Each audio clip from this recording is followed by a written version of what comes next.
Bom, boa tarde, pessoal. Eu sou o Thiago Storaro Lucas, sou diretor de projetos aqui da Liga de Mercado Financeiro Exalc USP. Estou aqui com o Ender também, ele é analista de recursos humanos da Liga de Mercado Financeiro, e a Fabiana, analista de pesquisa da Liga de Mercado Financeiro. E hoje vamos bater um papo com o ilustre convidado Pedro Mesquita, ele é sócio e head de Investment Bank da XP Investimentos. E hoje a gente vai tentar trazer um pouquinho de tema sobre carreira, umas questões mais técnicas. Pedro, é um prazer te ter aqui. Muito obrigado por aceitar o convite. Eu acredito que vai ser um belo bate-papo. Acho que vai ser de aprendizados para todos. E, Pedro, já vou emendar uma pergunta aqui. Você que tem mais de 10 anos de carreira no mercado de capitais, hoje atua em Investment Bank, já passou pela RB Capital, já passou pelo Itaú BBA. Como você chegou nessa área de Investment Bank? Já passou por outras áreas? Queria que você contasse um pouquinho sobre isso. Bom, gente, o prazer é meu de estar aqui com vocês para falar um pouquinho, enfim, falar um pouquinho sobre carreira, um pouquinho sobre mercado. Acho que vai ser um prazer enorme, Thiago, Fabiana e Endre. O prazer é meu, tá? E, Thiago, respondendo a sua primeira pergunta, acho que, enfim, eu também sou do interior, acho que a maioria das pessoas que fazem Exalc também são do interior. Tem poucas pessoas que eu conheço que foram de São Paulo para o interior, mas, enfim, também sou do interior de Minas, sou de Três Pontas, minha cidade tem 50 mil habitantes, é no sul de Minas. E, enfim, minha vida no mercado financeiro, acho que ela acaba começando bem antes com um tema vocacional, né? Eu sempre fui muito ligado a negócios, gostava de ler revistas que falavam sobre empresas, negócios e business como um todo. Não sabia que eu ia trabalhar em banco de fato, mas a carreira corporativa, ela era uma carreira que, enfim, me chamava muita atenção desde novo, né? Então, desde novo, eu comecei lá em Três Pontas mesmo a estudar um pouquinho de como seria essa carreira, onde estudar para entrar é, nessa carreira. E acabou que durante um tempo eu fui conversando com muitas pessoas que estavam trabalhando também nessa carreira e tudo mais, e eu cheguei à conclusão que eu tinha que vir para São Paulo, tá? Naquele momento seria o passo inicial para que eu pudesse estar mais próximo do mercado como um todo, tá? Uh, Queria fazer uma faculdade que me abrisse portas para o mercado, e na época eu escolhi fazer FGV, que, enfim, tradicionalmente era uma escola que levava muitas pessoas para o mercado, tanto financeiro como o mercado corporativo, né? Saí de lá de Minas, enfim, fiz escola pública em Minas Gerais, cheguei em São Paulo, fiz cursinho, e acabei passando depois de um ano na GV, tá? Quando eu entrei na faculdade também, enfim, dentro da faculdade eu não tinha a convicção clara que eu iria trabalhar no mercado financeiro. Eu entrei e dentro da faculdade a gente vai, né, mirando ali para onde você tem um pouco mais vocação.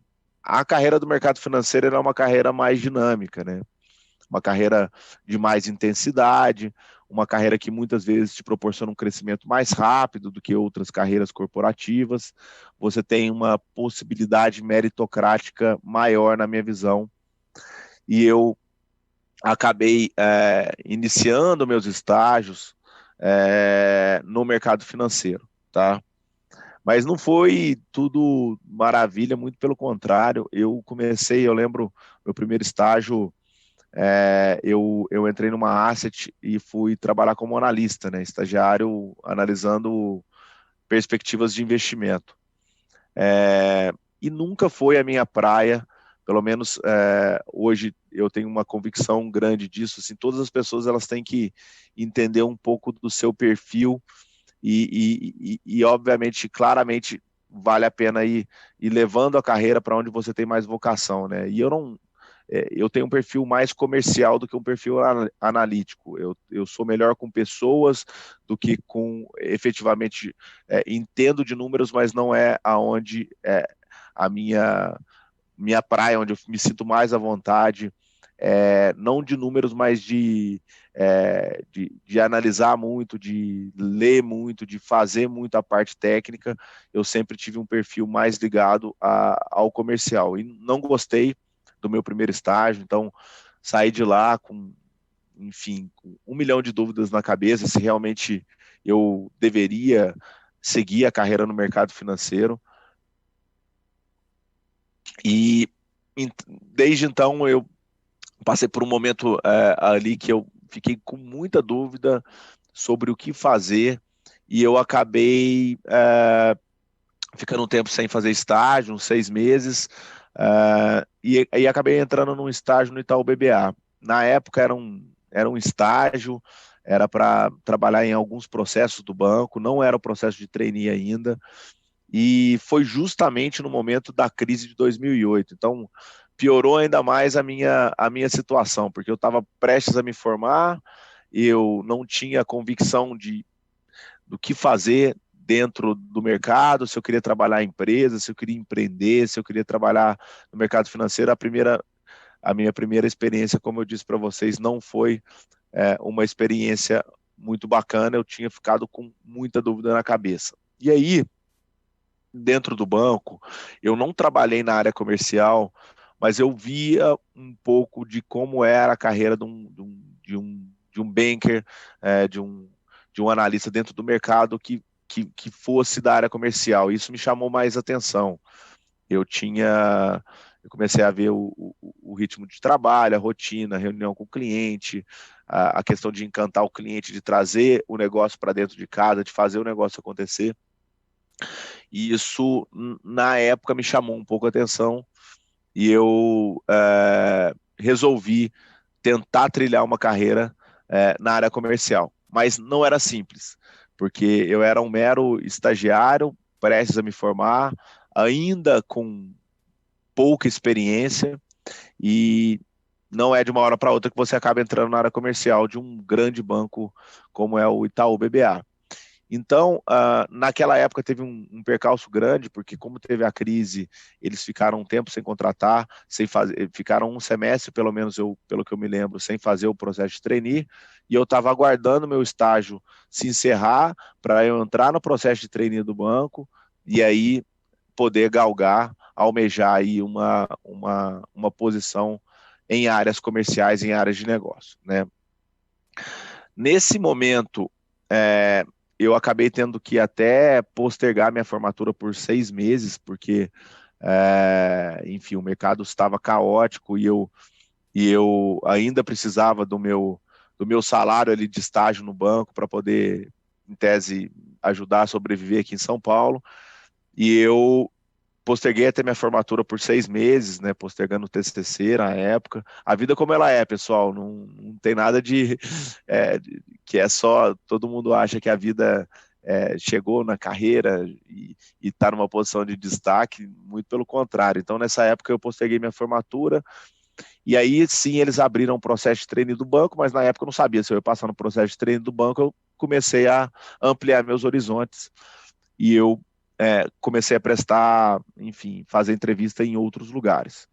Chegou no final do semestre, eu acabei passando no processo de trainee, mas eu acabei também passando em um outro banco, que era um banco menor, um banco que nem existe mais, chamado Banco CR2. Era um banco carioca que tinha uma forte ligação com o mercado imobiliário, um banco de middle marketing, e enfim, o plano do banco era montar uma base comercial em São Paulo.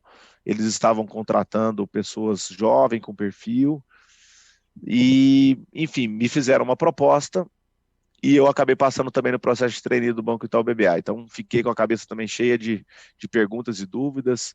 O pessoal do CR2 queria que eu fosse para lá, o pessoal do Itaú me falava para ficar. É uma loucura você sair do Itaú BBA e ir para o CR2. Ao mesmo tempo, o pessoal do CR2, não, aqui você já vai ser comercial, você já vai ter uma carteira de clientes desde já, então você vai poder desenvolver esse seu dom. E eu fiquei cheio de dúvidas, eu cheguei a fechar com o Banco CR2, eu cheguei a depois me arrepender e falar que eu não ia mais, e falar que eu ia para o Itaú BBA. E depois eu cheguei a voltar atrás da decisão e ir para o Banco CR2. Eu não sabia se seria a melhor decisão naquele momento, mas eu procurei seguir talvez um feeling, não mais do que isso. A minha ideia era, eu vou para um banco menor, mas já vou numa posição onde eu quero seguir carreira. Se não der certo, paciência, eu já vou pegar pelo menos uma experiência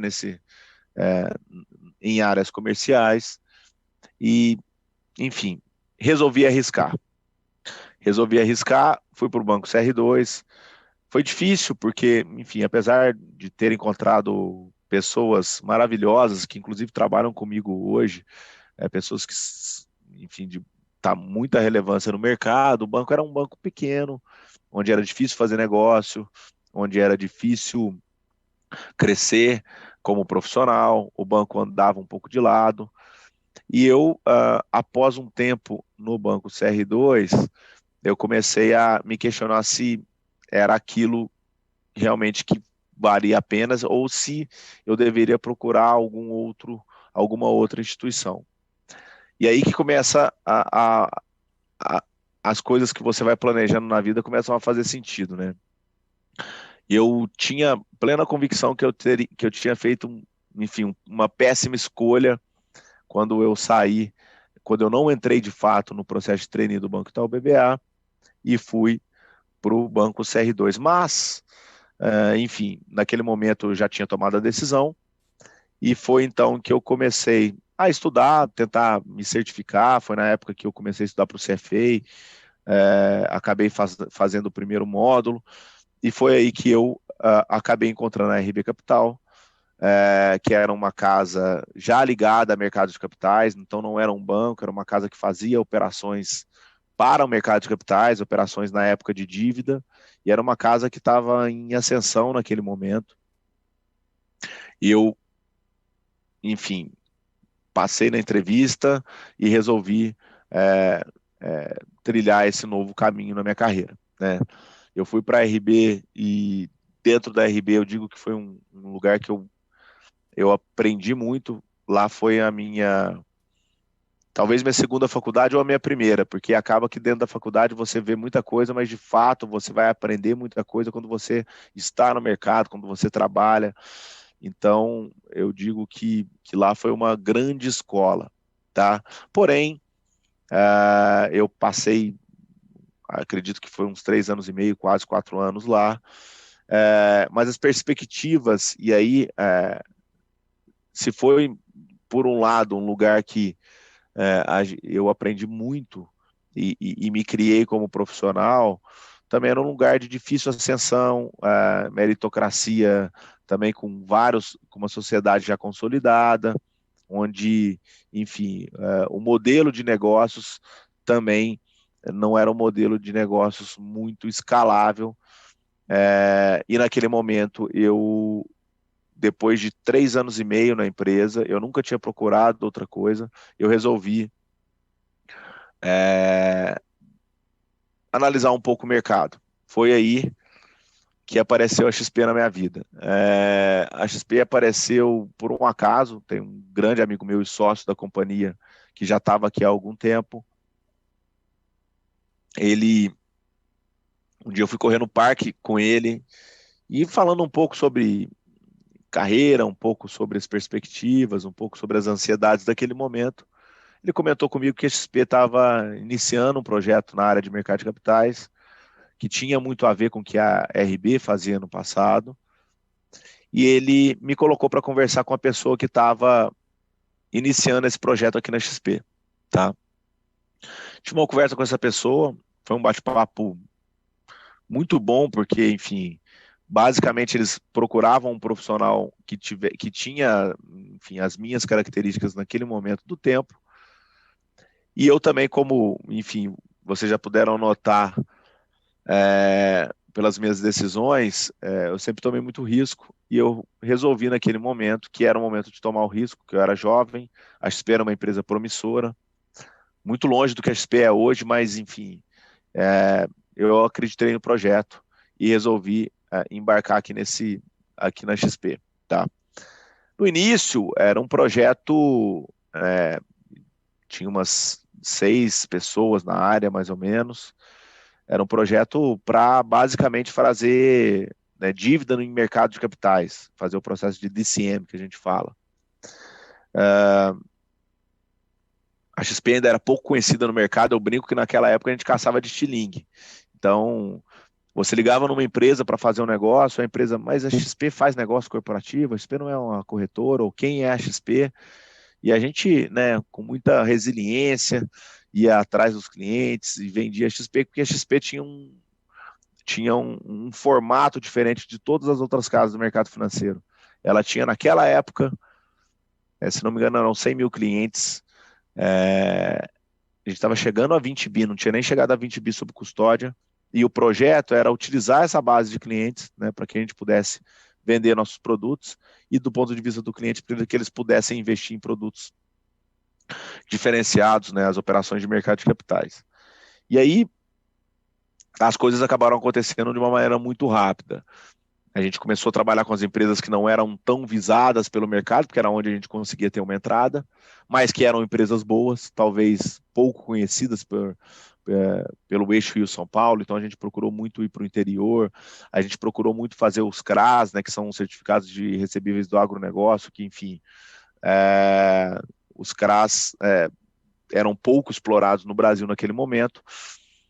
E aí a área foi tomando corpo, e o mais legal aqui dentro da XP é que a gente empreendeu dentro da companhia, né? Então, se por um lado existiu o crescimento da própria XP, a XP saiu daquele momento de 20 para 500 bi de volume de custódia, tem hoje quase 3 milhões de clientes, ante aos 100 mil que a gente tinha naquele momento, mas durante essa trajetória a gente procurou sempre investir em pessoas, em meritocracia, e sempre visando o longo prazo. Então, se no primeiro momento a gente fazia dívida com as empresas menores, a gente conseguiu uma beiradinha em uma operação com uma empresa grande, e a gente mostrou o nosso trabalho, e na outra operação que essa empresa fez, ela já nos deu um espaço maior, e foi assim que a gente foi crescendo, e dentro do mercado de dívida nós somos super consolidados. Chegou em um certo momento, a gente já com uma área robusta, né, perto do início, com umas 20, 25 pessoas, já participando de uma forma relevante no mercado de dívida, a gente olhou para o lado e perguntou por que não, né? Sou a maior corretora de pessoa física no Brasil, já sou uma corretora super consolidada do ponto de vista institucional, então os grandes fundos do Brasil já operavam com a XP, e a gente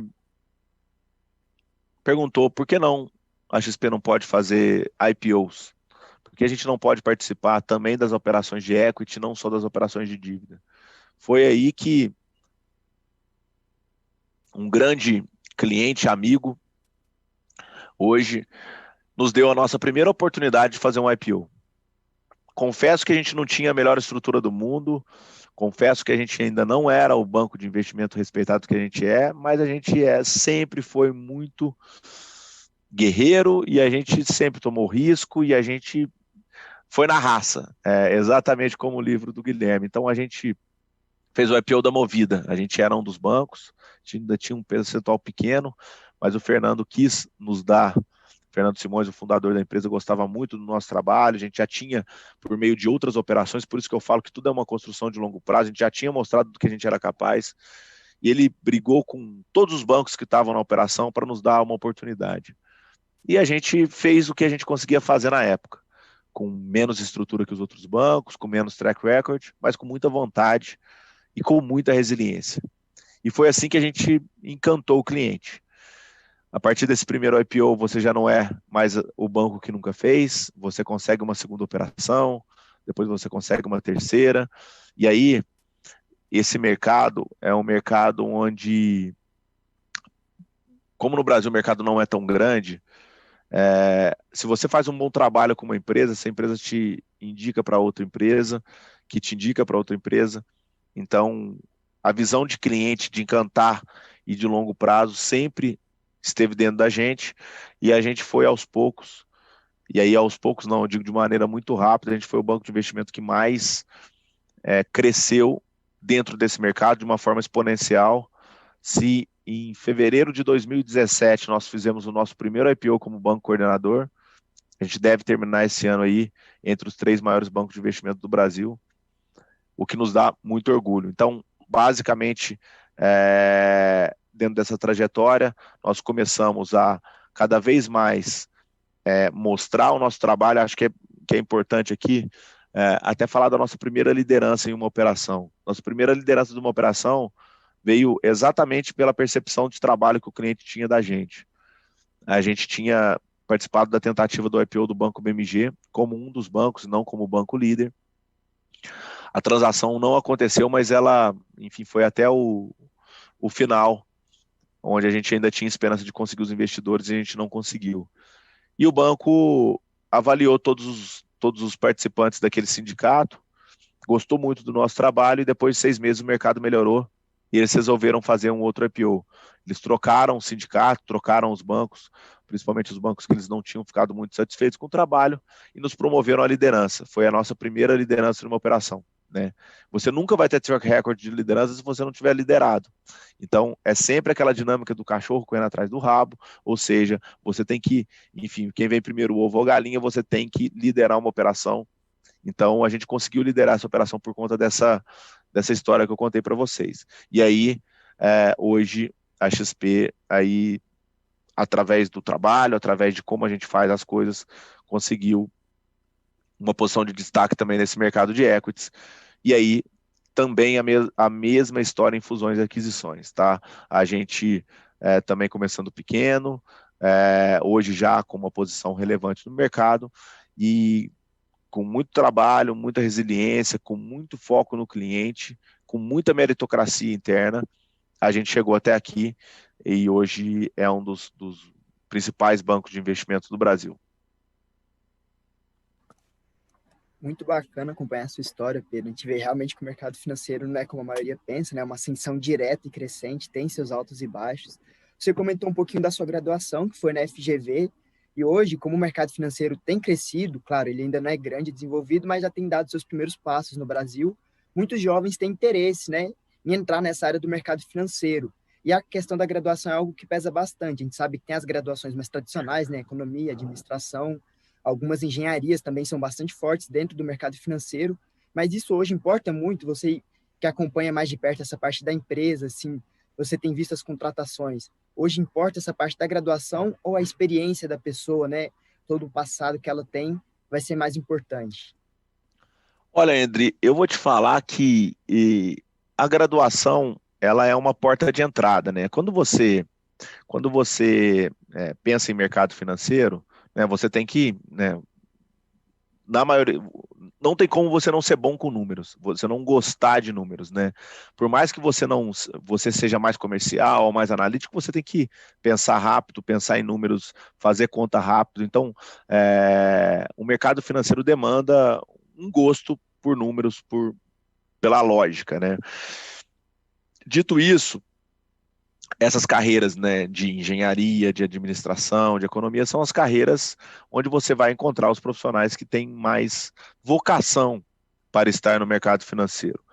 Dito isso, eu não acho realmente que você tem que estar sentado numa FGV, num INSPER, para poder entrar no mercado financeiro. Eu tenho aqui dentro da XP diversas experiências muito bacanas dentro da minha área, de pessoas que vieram de outras faculdades, e eu hoje, até dentro do que a gente busca aqui, a gente não é muito focado em ser dessa ou daquela faculdade. Na minha época, quando eu entrei no mercado, que não faz tanto tempo, que eu sou jovem também, estou com 35 anos, o pessoal era muito ligado a isso. Tem que ser da GV, tem que ser do INSPER. Hoje mudou bastante, tá? Te digo que pelo menos aqui dentro da XP eu tenho uma experiência muito bacana com gente que veio da UFSCar, com gente que veio da USP, com gente que veio da UFMG, e a gente dá oportunidade para todo mundo. Até vou contar uma história aqui que vocês vão gostar.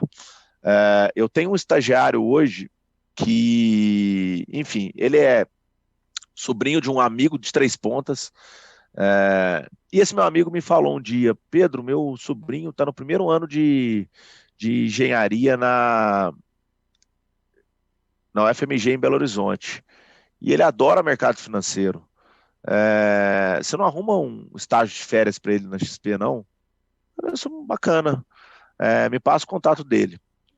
Quando ele veio falar comigo, ele se apresentou, né, Pedro, sou uma pessoa X que, enfim, meu tio te indicou, eu adoro o mercado financeiro, e eu gostaria de fazer um estágio de férias na XP. Eu falei, pois bem, né, imagine quantas pessoas me pedem as coisas, e eu falei para ele, olha, se você gosta de mercado financeiro, faz essa certificação aqui, faz o CPA 20, passa nessa outra prova aqui, enfim, dá uma estudada e depois, quando você passar, você fala comigo. Deu uma semana, ele passou em todas as provas que eu mandei para ele e ele veio falar comigo. Falei, olha, gostei da atitude. Me procure em outubro, quando a gente vai começar a recrutar para o estágio de férias no final do ano, que eu vou te indicar para o meu RH. No dia que eu falei para ele me procurar, ele me procurou. Aí eu consegui para ele no estágio de férias e ele foi muito bem no estágio de férias. Após apenas um ano de faculdade em Belo Horizonte, no FMG, enfim, uma faculdade fora do eixo de São Paulo, ele foi super bem no estágio de férias dele. Puta, preciso reter essa pessoa aqui dentro, ele é um talento. E ele veio se despedir de mim do estágio de férias, dizendo que tinha gostado muito, que, enfim, queria trabalhar no mercado financeiro, que tinha achado demais a experiência aqui na XP. Eu falei, pois bem, a gente ainda não estava no tempo de pandemia, então a gente ficava aqui no escritório, né? Eu disse para ele, olha, se você gostou tanto, assim, eu não quero mudar a tua perspectiva de formação, mas se você quiser mudar de faculdade, vir fazer estágio aqui de maneira permanente, a XP está aberta para você. E ele mudou de faculdade, fazer uma faculdade aqui em São Paulo, deixou a UFMG e a dificuldade que é passar na faculdade federal, vocês sabem muito bem disso, e veio morar em São Paulo porque ele queria seguir a carreira aqui dentro da XP. Hoje ele é um estagiário efetivado aqui dentro da XP, dos melhores que a gente tem, e ele trilhou essa carreira. Então, com muita vontade, com resiliência, mostrando, fazendo, estudando, pessoal, dá para chegar onde quiser. Ele só conseguiu me encantar porque quando eu disse para ele o que ele poderia fazer para conhecer melhor o mercado, ele fez com maestria, né? Então, acredito que nada vem por acaso na vida da gente, a gente pode, enfim, estar onde a gente estiver, mas se a gente quiser, a gente vai pesquisar, a gente vai ver que certificado tirar, que curso fazer. Vocês sabem muito bem como vocês estão na Liga do Mercado Financeiro, vocês sabem as certificações, tudo que existe dentro do mercado para poder ampliar o conhecimento, né? Então, ampliar o conhecimento, a sorte, né? Ela é claro que existe sorte na vida, mas o sucesso, ela é a mistura de sorte com a competência, né? Você tem que estar preparado para quando ela passar, você conseguir agarrar a oportunidade, né? Então, acho que esse é um caso recente que eu tenho até aqui dentro do meu time, que mostra como uma pessoa resiliente, com muito foco, consegue entrar no mercado financeiro, tendo uma carreira fora do que a gente chama, né, de não só do eixo de São Paulo, mas desse próprio pequeno mundo que a gente acha que é o mundo ideal para quem quer entrar no mercado financeiro, e que não é nada disso.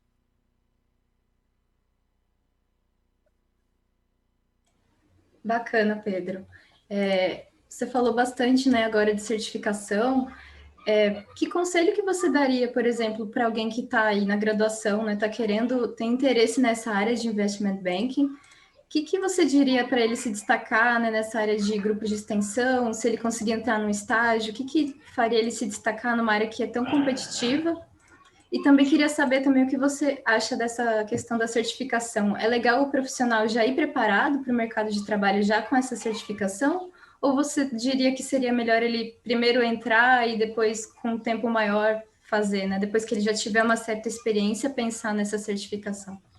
Olha, pessoal, eu vou falar um pouquinho do que é a carreira tradicional em investment banking e o que demanda essa carreira, né? Eu até, como eu comentei com vocês, eu tive uma carreira que, enfim, hoje eu eu entrei em investment banking já com uma senioridade dentro da área maior, e a carreira de investment banking, basicamente, ela é uma carreira que demanda muito, muito esforço do profissional, do início principalmente no início de carreira, tá? Porque é uma carreira que demanda muito trabalho, muita dedicação.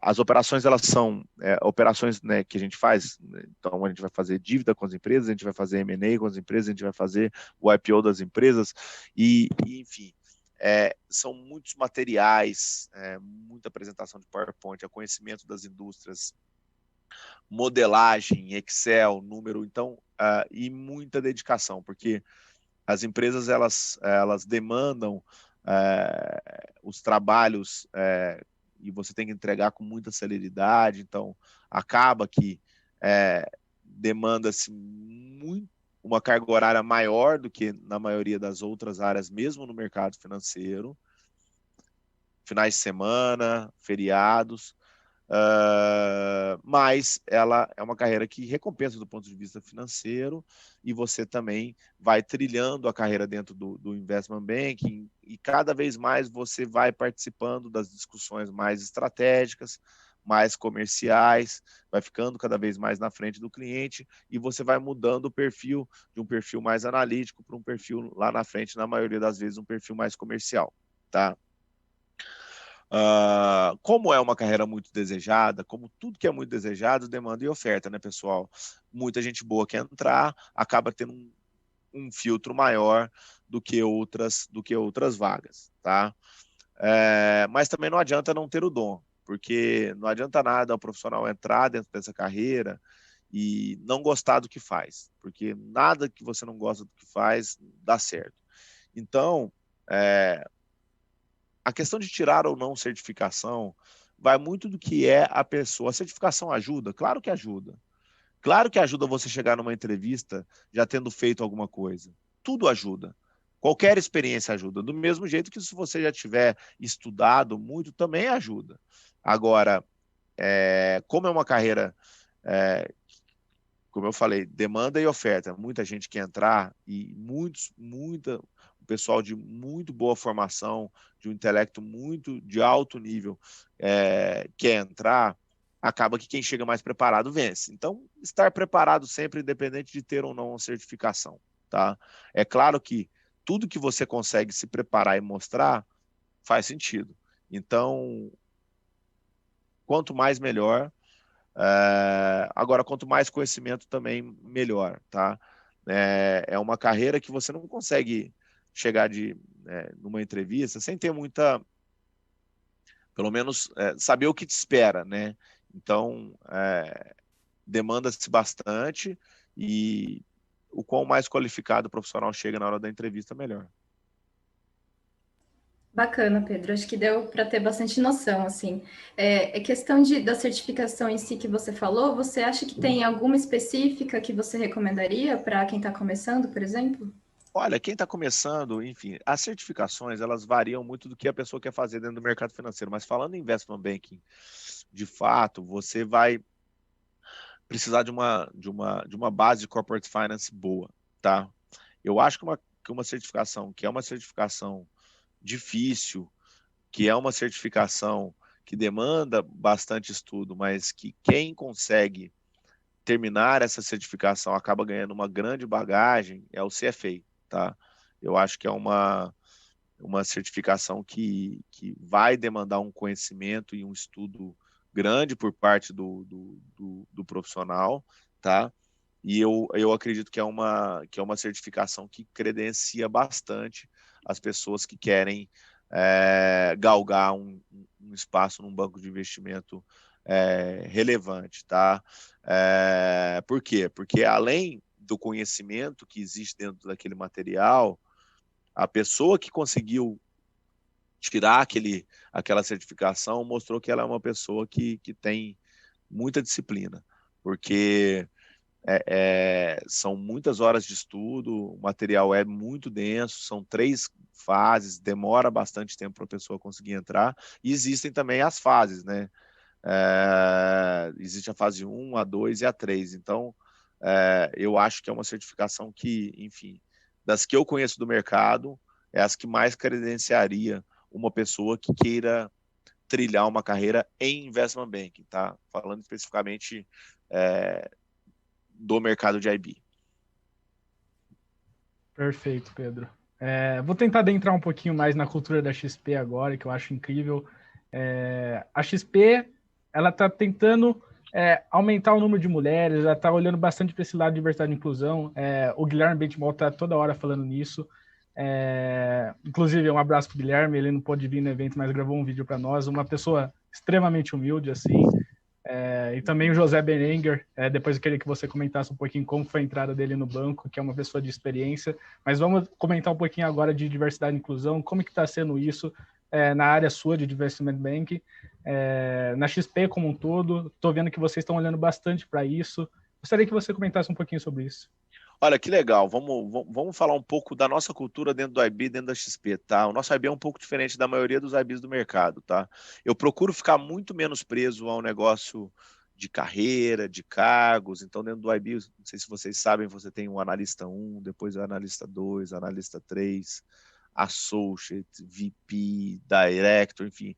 A maioria dos bancos, principalmente os bancos estrangeiros, são cheios de cargos, cheios de hierarquia. O que cada um pode fazer ou não fazer, a gente procura ser um pouco diferente. A gente procura dar espaço para as pessoas que conseguem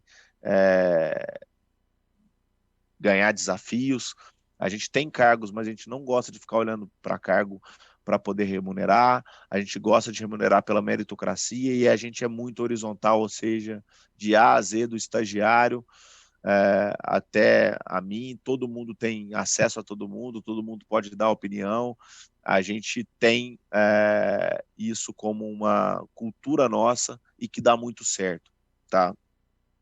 Também não aceitamos de forma alguma qualquer tipo de clima ruim dentro da área, tá? Então, aquele clima de eu mando, eu faço, eu posso, não existe dentro da nossa área. É super... enfim, a gente tem uma cultura de dar espaço para todos, de deixar com que todo mundo possa dar a sua opinião, possa crescer dentro da área, mas é muito meritocrático, ou seja, as pessoas boas elas crescem mais, elas têm uma exposição maior. Então eu digo que a XP ela acaba sendo o melhor lugar do mundo para quem é muito bom. Talvez um lugar ruim para quem é médio, mediano. Por quê? Porque as pessoas que conseguem meritocraticamente crescer aqui dentro, não importa a idade, não importa a cargo, elas ganham rapidamente aí obrigações, as pessoas conseguem ganhar oportunidades maiores de uma maneira muito rápida, e elas acabam até ofuscando a pessoa que cresce de uma maneira menor, mais lenta. Por quê? Porque não existe aquela hierarquia presa das grandes empresas, dos grandes bancos internacionais. Tá? Do ponto de vista da inclusão, eu tenho tido cada vez mais uma experiência maior e melhor com a inclusão. Tá? A gente acaba sendo treinado na vida a pensar de uma maneira e você acaba achando que todas as pessoas que pensam igual a você são as pessoas que pensam corretamente. E, na maioria das vezes isso não é verdade, né? Então, já existem vários, eu já li diversos artigos sobre o assunto e eu tenho visto na prática que a diversidade ela ajuda muito, e principalmente quando você olha no longo prazo da companhia, tá? Agora, não podemos confundir a diversidade com a mediocridade. A gente tem que tentar encontrar pessoas boas, diferentes da gente, independente da cor, do sexo, do gênero, e é isso que a gente tem tentado fazer, e não é fácil. Então, dentro do mercado financeiro, você tem já uma dificuldade, dentro da área de investment banking, você tem ainda uma outra dificuldade, né? Você tem menos matéria-prima, você tem menos mulheres tentando adentrar esse mercado. Então, o que você tem que fazer? Resolver lá na raiz. Você tem que tentar influenciar as mulheres, as pessoas, enfim, diferentes da gente, que entrem dentro desse mercado, né? Então, eu tenho hoje muita alegria em dizer que, enfim, já tenho sócias mulheres dentro da área, e tenho procurado cada vez mais esse caminho, porque eu tenho tido cada vez mais uma experiência melhor com a inclusão, com a diversidade, e tenho certeza que no longo prazo, para a companhia, para a XP, vai ser muito benéfico. Então, a gente tem uma meta a ter pelo menos metade da empresa do sexo feminino até 2025. A gente acabou de eleger uma diretora mulher, a gente tem uma diretora de ESG, né? Então, que é um tema que está ligado também à diversidade, né? E, enfim, estamos cada vez mais abertos porque conseguimos enxergar os benefícios que a diversidade traz para qualquer companhia no longo prazo, tá? Então, essa é a nossa cabeça. E o Berenguer, falando um pouco da entrada dele, apesar de ser um profissional que passou por diversos bancos de investimento, muito tempo no Santander, no JP Morgan, agora antes de entrar na XP, ele sempre teve uma cabeça também um pouco diferente da cabeça do profissional normal de um grande banco de investimento estrangeiro, né? Ele é uma pessoa super ligada ao ESG, à diversidade, já é uma pessoa que levanta essa bandeira há bastante tempo. E para ele, né, a entrada aqui dentro da XP foi muito bacana, porque você acaba, né, estando numa instituição um pouco mais engessada, não conseguindo fazer o que você deseja, que você gostaria de implementar. E ele é super ligado a esse tema da diversidade, sempre foi. Então, enfim, as matérias que vocês puderem pesquisar aí na internet, vocês vão ver que ele sempre foi ligado a isso. Acho que aqui dentro da XP ele tem tem uma oportunidade grande de poder trabalhar mais esse tema junto com a gente aqui. Perfeito, Pedro. Eu acho que elucidou bem que a gente estava querendo saber. E agora, entrando um pouquinho mais nessa área técnica, não tão técnica assim, mas a gente está vivendo um momento que nunca vivemos antes no Brasil. A taxa Selic está na mínima histórica, crédito está mais barato, o Brasil estava crescendo antes da pandemia, agora veio uma pandemia, mas mesmo assim a gente está com uma taxa Selic baixa, uma inflação que estava baixa, não sei se vai aumentar ou não. Eu queria que você comentasse um pouquinho do momento de pandemia, dessa Selic baixa, como isso afeta o mercado de capitais. Tá. Pessoal, vou até passar um dado curioso para vocês. Um dia eu me peguei lendo um artigo, por uma coincidência, e esse artigo falava sobre as empresas que estavam fazendo IPO, que eram abertas em bolsa em 1889. Ou seja, né, 2 séculos atrás. Era um artigo do Gustavo Franco. Depois vocês podem procurar. E aí, esse artigo falava que o Brasil, naquele momento, passava por um boom econômico. O ministro das Finanças do Brasil, o ministro da Economia, era o Afonso Pena, se não me engano, tá? Se eu não estou enganado. E o Brasil passou de aproximadamente, em grandes números, de 90 empresas abertas na Bolsa naquele momento, para um número próximo de 400 ou um pouco mais de 400 empresas abertas na Bolsa, em 3 ou 4 anos, tá? É difícil até pensar, né, como que era a Bolsa de Valores naquele momento.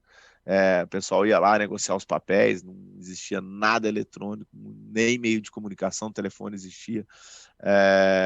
Então, eu fico imaginando como seria, mas enfim, esse número não me chamou muita atenção, porque eu estava fazendo uma pesquisa para falar sobre o tamanho do mercado de capitais do Brasil hoje. E a gente tem também por volta de 450, um pouco mais, empresas abertas na Bolsa. E a gente olha esse número, o Brasil tem o mesmo número de empresas abertas que ele teve lá em 1890 e poucos. Por quê? A gente olha para outras economias, e eu nem estou comparando o Brasil e Estados Unidos, porque, enfim, não é nem essa intenção aqui, que a gente seja um mercado já tão evoluído como o mercado americano, mas a Índia tem mais de 5 mil empresas abertas na Bolsa. O Peru, não menosprezando, um país pequeno, de uma economia pequena, tem quase 300 e o Brasil tem 400 e pouco. Tá errado, né? O mercado financeiro está aí para ajudar as empresas a crescer. Eu digo, enfim, uma frase emblemática, assim, não existe país desenvolvido sem o mercado de capitais desenvolvido, né? Então, as empresas estando na bolsa, captando recursos, gerando empregos, crescendo, entrando em outros mercados, trazendo dinheiro para dentro do Brasil. É assim que se cria o ciclo virtuoso. Aí a gente pega um pouco da nossa história recente, né? O Brasil, até 94, viveu a hiperinflação. Acho que vocês não devem ter experimentado. Eu era pequeno, jovem, mas eu tenho uma memória muito boa. Eu lembro que eu ganhava o dinheiro da minha mãe, minha pequena mesada ali que eu ganhava na semana, no mês. Eu saía correndo para a padaria na esquina da minha casa para comprar o chocolate, que eu gostava de. Acho que vocês nem são da época do Surpresa, que vinha uma figurinha de um animal assim dentro do chocolate. E se eu demorava um dia a mais, eu já não conseguia comprar o chocolate com a mesada, porque o preço era realmente assim, gente, mudava todos os dias e algumas vezes mais de uma vez por dia. Então, era uma loucura viver num país superinflacionado. Até a dinâmica da sociedade era diferente, né? Hoje você pouco vê, ainda vê, mas pouco vê fazer a compra do mês. Na época era o dia do mês de fazer a compra, os carrinhos todos lá. Você não ia para o supermercado a todo momento fazer comprinhas durante a semana. Você fazia uma compra do mês. Por quê? Por conta da inflação. O salário reajustava todo mês. E aí você tem até as dinâmicas da população, né? O Brasil é um país que gosta muito de imóvel, de ter ativo imobilizado. Isso tudo vem da memória inflacionária lá de trás, porque os nossos pais, o pessoal mais antigo, sempre viveu num país onde a proteção do dinheiro era muito importante. Bom, a gente tem o Plano Real desde 94.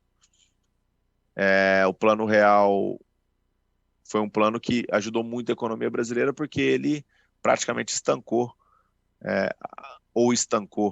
essa hiperinflação que a gente sempre viveu, mas a gente viveu ancorado nos juros altos para poder fazer com que esse plano desse certo. E demorou bastante para a gente conseguir baixar o juro. Por quê? Porque demorou muito para a gente conseguir fazer reforma. O Brasil tem sempre os ciclos, né, de gasto, problema, crise, e, enfim, a gente conseguiu chegar num patamar de juros recentemente que é quase ou mais transformacional para a economia do que viver de um país hiperinflacionado para um país sem inflação ou com inflação baixa, tá? A gente, com juro de 15%, 20% que a gente sempre viveu, o investidor vai tomar risco por quê? Por que o investidor vai tirar o dinheiro dele do banco e vai colocar o dinheiro dele na bolsa? Nem digo colocar na bolsa, tá? Colocar na economia real. Colocar na economia real é empreender, é fazer qualquer coisa com o dinheiro, porque o dinheiro que está ali dentro do banco ele não está rendendo. E é o que está acontecendo hoje.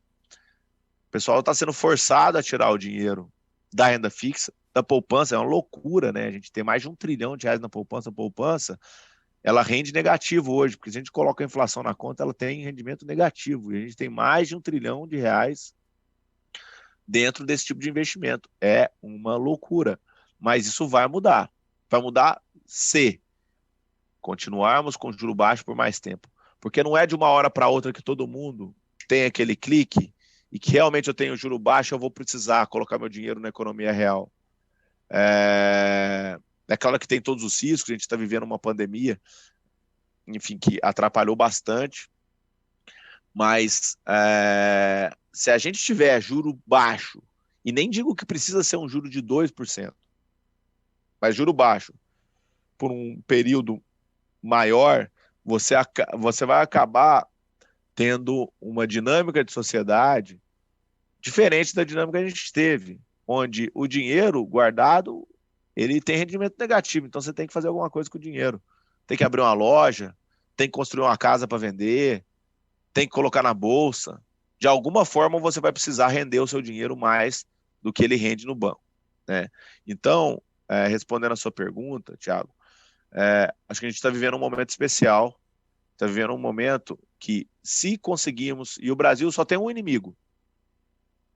O inimigo do Brasil não é o Biden, não é o Trump, não é a China. O inimigo do Brasil é o fiscal. Se a gente conseguir controlar o fiscal, e só controla o fiscal fazendo o quê? Reforma. Então, se a gente conseguir fazer as reformas que a gente precisa e continuar com juro baixo por um longo período, teremos uma revolução no mercado de capitais.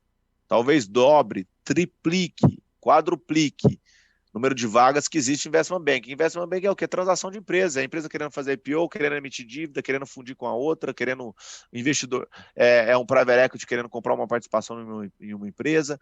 Tudo isso é economia real, né? Então, eu sou muito otimista por natureza, sempre acredito que as coisas vão dar certo. No Brasil não é simples, mas estou otimista e acredito que se a gente continuar com um juro baixo por um período maior, as pessoas vão entrar em uma outra dinâmica. Gente, 50% dos americanos têm ação. O Brasil tinha 1,5 milhão de investidores na Bolsa até o início do ano. Hoje deve ter uns 3 milhões e pouco. É muito pouco ainda. Mas por que os Estados Unidos é assim? Porque eles praticamente nunca viveram, ou viveram muito, muito poucas vezes na história, juro alto. Então, é uma dinâmica que a gente ainda está experimentando, mas ela é transformacional, é uma maneira de fazer com que o setor privado puxe o crescimento da economia, né? Uma empresa que faz IPO, ela vai lá, pega o dinheiro de investidor, coloca dentro do negócio, cria emprego, cria crescimento. Então, é a maneira com que a gente consegue fazer com que o privado seja um motor aí de crescimento da economia. Muito bacana, Pedro. Você trouxe um dado até interessante, né? Quase que dobrou o número de investidores, CPFs, dentro do mercado aqui no Brasil neste ano. E como você está bem comentando, tende a crescer mais, né? Com essa queda dos juros. Mas a maioria das pessoas não tem muitas informações, não entendem muito sobre essas questões do mercado. Como a XP, por exemplo, né? Que hoje é a maior corretora aqui do Brasil, e outras grandes corretoras, como é feita essa apresentação dos riscos para uma pessoa leiga, uma pessoa que era acostumada só a colocar o dinheiro no banco? Como vocês vão apresentar esses riscos para alguém que está querendo entrar hoje no mercado financeiro? Olha, esse é o perfil de risco da pessoa, ela é talvez onde a gente tenha nosso maior cuidado aqui dentro da XP para poder trazer a pessoa para investir. De fato, ela toma muito mais risco deixando o dinheiro na poupança de qualquer maneira, porque ali é o risco que o dinheiro dela vai acabar hoje em dia, porque o rendimento é negativo, né? Então, de toda forma, já não faz sentido deixar o dinheiro na poupança. Por outro lado, como a gente tem uma visão de super longo prazo aqui dentro da XP, a gente tem que entender o que é a dinâmica da pessoa, né? O perfil de risco tem a ver com o que ela tem de reserva financeira, tem a ver com a idade da pessoa, tem a ver com o momento de vida da pessoa. Então, lá nos Estados Unidos, se vocês, enfim, lá a pessoa vai casar, ela já tem um assessor financeiro, o Investment Financial Advisor, que é a profissão que a gente basicamente criou aqui no Brasil, que os agentes autônomos de investimento no passado eram meros entrepostos de corretora. Hoje eles são advisors financeiros, né? É uma profissão muito grande nos Estados Unidos. Se não me engano, tem mais de 6 milhões de pessoas. Aqui no Brasil, 10 mil, um pouco mais do que isso. Então, quando a gente olha no longo prazo da empresa, a gente tem que entender o perfil da pessoa e esse perfil está ligado com todas essas informações que eu te falei. Então, é um tema super importante e eu tenho bastante receio, até com agora esses movimentos que estão acontecendo, as pessoas que prometem ganho fácil no mercado, com o advento aí da comunicação, internet, rede social, qualquer um pode ser um especialista em investimento, então tem que tomar muito cuidado para não cair em uma roubada, né? Sabe que tem muito golpe, muito aproveitador, não é simples, ganhar dinheiro não é fácil, crescer na carreira não é fácil, eu contei um pouquinho aqui da minha história para vocês, apesar de ser jovem, já passei por poucas e boas, não foi tudo simples, não foi uma linha reta, todo mundo acha que é uma linha reta, não é uma linha reta, é um caminho sinuoso, difícil, mas a resiliência e estar preparado para quando a oportunidade acontecer é o principal. E aí, gente, educação. A XP ela foi criada como uma empresa de educação financeira. A gente tem hoje a XSpeed, que é a nossa escola aqui dentro da XP, e nada mais, nada menos, educação é a palavra para que as pessoas cada vez mais entendam, para que a gente consiga crescer como país, como nação, e educação. Perfeito, Pedro. Encaminhando para o final aqui, já estamos quase chegando no fim. Não posso perder a oportunidade de estar conversando com você, um cara fenomenal. Eu queria que você comentasse um pouquinho desse perfil comercial. Eu particularmente gosto muito disso e queria saber alguma dica, alguma coisa que você acha essencial para esse lado comercial mesmo. Olha, o lado comercial, ele também é desenvolvido, tá, gente? A gente não nasce com... A gente nasce com potenciais que a gente desenvolve durante a nossa vida, né? Perfil comercial. Eu li um livro que é muito legal, que eu recomendo às pessoas que queiram fazer uma carreira comercial, eu recomendo que vocês leiam esse livro. É um clássico, é um livro super antigo, do início da década, chama Como Fazer Amigos e Influenciar Pessoas, tá? Esse livro mostra um pouco da dinâmica, de como é a dinâmica comercial da relação entre pessoas. Eu acho que é um livro bacana para se ler, mas não é só isso, né? Eu acho que você aproveitar o potencial, você criar experiência, você principalmente se inspirar nas pessoas que têm esse dom e você admira, tá? E, de novo, sempre tentar estar à frente da pessoa que está almejando a mesma coisa que você, né? Chegar numa posição bacana, num lugar bacana, demanda um filtro, né? Demanda um filtro. No final das contas, quantas pessoas que sonham estar no mercado financeiro? Quantas pessoas que estudam para poder entrar no mercado financeiro? Dentro dessas pessoas que estudam, tem a pessoa que estuda no nível 1, a que estuda no nível 2, a que estuda no nível 3, a que estuda no nível 4. Então, no final das contas, o esforço, a resiliência, o foco, obstinação, determinação, ele vai fazer com que você desenvolva seus principais dons. E se esse dom for comercial, ele será desenvolvido, tá? Eu acho que, por exemplo, vocês já são alunos diferenciados por estarem promovendo esse evento. O Thiago, você foi comercial, você me procurou lá no LinkedIn, você fez um pitch para mim ali no LinkedIn, você soube vender o que seria esse evento. Você soube me fisgar. Como você me fisga? Olha, é um evento assim, são jovens que querem aprender, vai ser muito bacana te ouvir. Tais pessoas estarão presentes no evento também. Então, você tem que saber vender o seu peixe, né? Vamos assim dizer. Então, eu acho que hoje em dia vocês têm uma oportunidade que talvez eu não tive, muito menos quem estava numa geração anterior à minha, que é o acesso à informação, gente. Hoje tem informação de graça, tem conteúdo em todo lugar. Antigamente, isso que eu nem sou tão velho assim, mas quando eu estava no colégio, um pouco antes, não tinha Google ainda para pesquisar, eu utilizava a Barça, que eram as enciclopédias vendidas pelos vendedores aí, que iam de porta a porta vender, os comerciais da época ali, que iam vender essas enciclopédias. Eu não tinha Barça na minha casa, mas tinha amigo que tinha, eu tinha que ir na casa deles para procurar informação para poder estudar. Então, gente, hoje vocês têm acesso a conteúdo muito facilmente, né? Então, agarrar a oportunidade, tá? Agarrar a oportunidade, a fazer curso, a ver as pessoas que você admira atuando, e assim vocês vão, aos poucos, nada do dia para a noite, então não adianta achar que vai estudar uma semana e vai aprender tudo também, mas são duas palavras, né? Assim, a principal é estudar, e a segunda, você tem que ter resiliência, assim. Resiliência é tudo. Então, o esforço vale mais que o dom.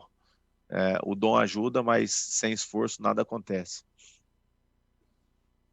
Perfeito, Pedro. Encaminhando para o final já, eu queria muito agradecer a Fabiana por estar presente com nós, uma menina sensacional, aí já tive a oportunidade de fazer uma competição com ela e muito dedicado. O Ender, que acabou de entrar na liga e realmente está se demonstrando que veio para ficar. Queria agradecer muito você, Pedro, por disponibilizar seu tempo, dar conselhos sensacionais para a gente. Foi sensacional mesmo, acho que todo mundo aprendeu muito. E queria agradecer também ao PSED por estar disponibilizando toda a estrutura deles. É uma parceria brilhante, de graça eles estão fazendo isso para a gente, uma parceria que eles fizeram para a gente, e é uma sensacional aqui, a estrutura deles de imagem, de câmera, de toda a operacionalização do evento está sendo por eles. Queria agradecer a Resale, que é um patrocinador master nosso, que está fazendo ser possível também. Então, se vocês quiserem conhecer um pouquinho mais eles, www.resale.com.br. E, de novo, Pedro, muito obrigado por disponibilizar seu tempo. E se tiver algum comentário final, fique à vontade. Pessoal, queria agradecer, para mim, enfim, uma honra estar com vocês, a turma do interior como eu aí, que quer, enfim, aprender, estudar, fazer acontecer. Uma honra, tá, Thiago, Endre e Fabiana, um prazer, e espero vê-los em breve, muito possivelmente aí no mercado financeiro com a gente, tá bom? Um abraço. Abraço, até mais. Tchau, tchau.